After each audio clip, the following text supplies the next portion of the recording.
Bugünkü mövzumuz Azərbaycan tektonik zonalarıdır. Bildiyimiz kimi Azərbaycan 5 tektonik zonası var.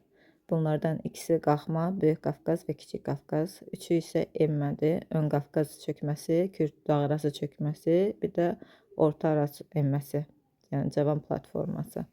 Və testimizin sualında deyir ki, eyni tektonik zonaya uyğun gələn relyef formalarının verildiyi variantı müəyyən edin.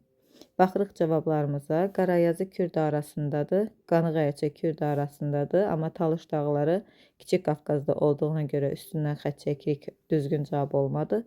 B variantında Salyan Kürd arası, Cənub-Şərqi Şirvan Kürd arası, Muğan Kürd arası. Doğru cavab olaraq bunu yadımızda saxlayırıq, amma təbii ki, digər cavablara da diqqət edirik. Muğan Kürd arası, Şirvan Kürd arası, yalnız Qarabağ silsiləsi Kiçik Qafqaza aiddir, sıranı pozdu. D variantında Samur Dəvəçi Ön Qafqaz, Qusar Mahilə düzü bir hissəsi Ön Qafqaza, bir hissəsi Böyük Qafqaza aiddir. Lənkəran isə Kürd arası çökəkliyinə aid olduğuna görə uyğun gəlmədi. Y variantında Qarabağ vulkan yaylası Kiçik Qafqaza aiddir. Qanıqayırçay ilə Mil düzü isə Kürd arası çökəkliyinə aid olduğuna görə yenə sıra pozuldu.